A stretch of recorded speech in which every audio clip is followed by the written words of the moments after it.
Okay, so my buddy Paul says I should do this, and Nikki, my editor, also says I should do this. So for them, I'm going to do a little bit of reading from the book, so you guys have an idea of what's coming up in the launch event coming up on February 13th. Hope to see you all there.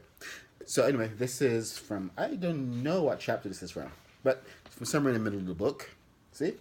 So, have you ever gotten blackout drunk? When you finally wake up, for a while you have no idea who or when you are, and all you know is that you're sober and you don't like it one little bit.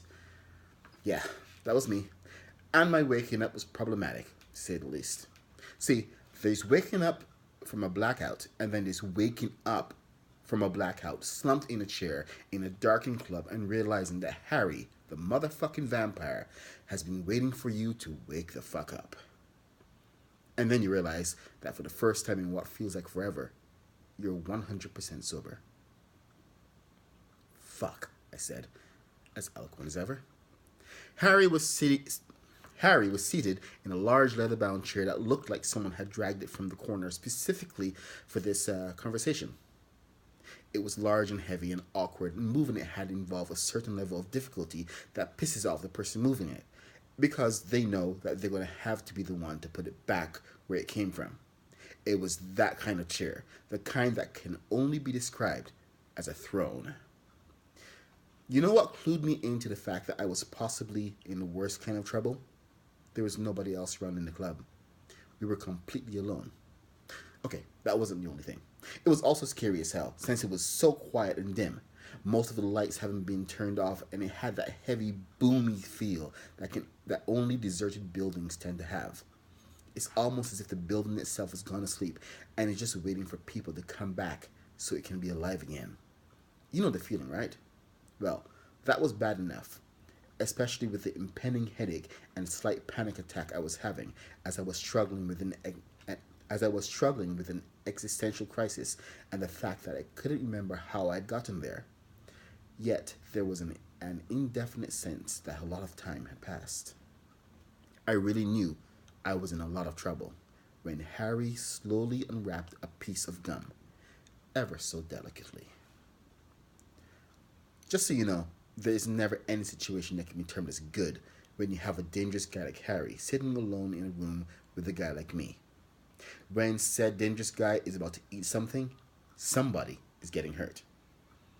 I was actually glad it wasn't I was actually glad it wasn't an apple, because according to movie rules, that would mean I was about to be a dead man.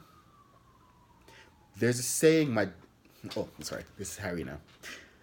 There's a saying my dad was always proud of trotting out whenever he wanted to be a complete ass, Harry said after a long moment.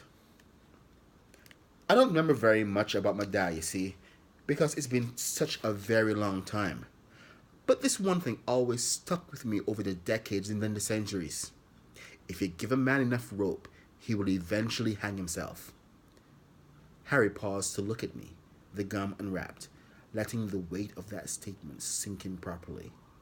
He continued after a moment. I always hated it when he said that, but it's been proven to be true time and time again. I meet someone new, I give them the benefit of the doubt, and wait to see how long before they fuck it up. Did you just say centuries? How old are you? Harry popped the gum into his mouth, completely ignoring the fact that I had spoken at all. He had a speech prepared, and I wasn't about to steal his thunder. He chewed the gum very deliberately, intent on letting me know that it was me who had fucked up, and heavily implying that he had given me as much rope as he was willing to give. I gathered myself, desperately trying to remember anything I had done, trying to remember just how bad I had screwed up. All I could remember was how sweet Meredith had been, how good her blood had tasted. There was a flash of a memory of sex in a bathroom, Meredith gasping an orgasm, but with the way my mind was, I could have just been making shit up. I'm drawing a blank here, but is there any chance I could get a do-over? Harry stared at me over steepled fingertips and exhaled slowly. What the fuck are we gonna do with you, Bob? You're an addict? Of course I'm an addict. Remember the bag of drugs that got me shot in the face? Harry waved it off, He may have shuddered a little. It was weird to see that I was having this much of an effect on him. From what I've seen, you were a terrible human being. He fairly spat at me. And I think you might actually be a worse vampire. Hello? Addict over here?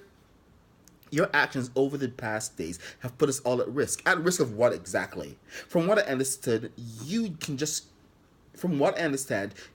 about shut down anything or anyone with a snap of your fingers. So, exactly what risk can I pose?